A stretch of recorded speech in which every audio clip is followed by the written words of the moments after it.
Rebonjour 5B.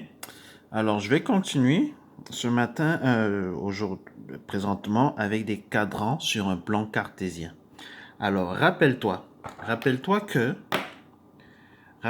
que l'axe horizontal, on l'appelle axe des abscisses ou axe des x. C'est lui que j'ai représenté en vert. OK? Et l'axe vertical, souviens-toi qu'on l'appelle aussi axe des ordonnées ou axe des y. C'est lui que j'ai représenté en rose. Et que lorsqu'on cherche les coordonnées d'un point sur un plan cartésien, le premier nombre, lui, on le cherche toujours sur l'axe des x. Et le deuxième nombre, on le recherche toujours sur l'axe des y. Toujours. Alors, en parlant des cadrans, c'est quoi des cadrans? Je vais écrire ici cadran. C'est quoi des cadrans sur un plan cartésien? Si l'axe des x et l'axe des y se touchent, ils se touchent en ce point. Le point qui a pour coordonnées 0, 0.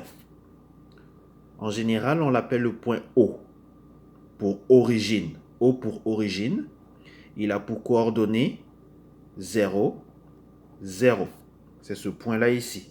OK. Lorsque les deux droites, les deux axes se touchent, se coupent en ce point, il y a 4 cadrans qui sont formés. Le premier cadran, le voici. Le deuxième cadran, le voilà.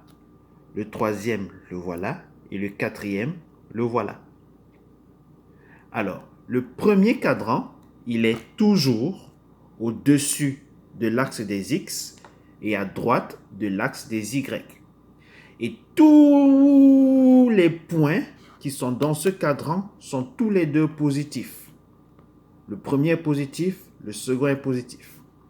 Le deuxième cadran, qui est encore une fois au-dessus de l'axe des x, mais cette fois à gauche, tous ces points-là sont dans le cadran 2, le deuxième cadran. Et le premier nombre des coordonnées, le premier nombre des coordonnées est négatif et le second est positif. Dans le troisième cadran, qui est ici, le troisième cadran est situé en dessous de l'axe des x et à gauche de l'axe des y. Les deux nombres des coordonnées sont négatifs. Négatif, négatif. Et dans le quatrième cadran, qui est en dessous de l'axe des x et à droite de l'axe des y, le premier nombre est positif, le second nombre, lui, il est négatif. Pour te souvenir des axes des x, pour te souvenir des cadrans, quel est le premier, le deuxième, le troisième? Le premier, il est toujours ici. Toujours. Positif, positif. Mais après, le deuxième, est-ce que c'est lui? Est-ce que c'est lui? Est-ce que c'est lui? Pense aux horloges de l'aiguille, d'une aiguille d'une montre. Pardon, aux aiguilles de l'horloge d'une montre. Elle tourne dans ce sens.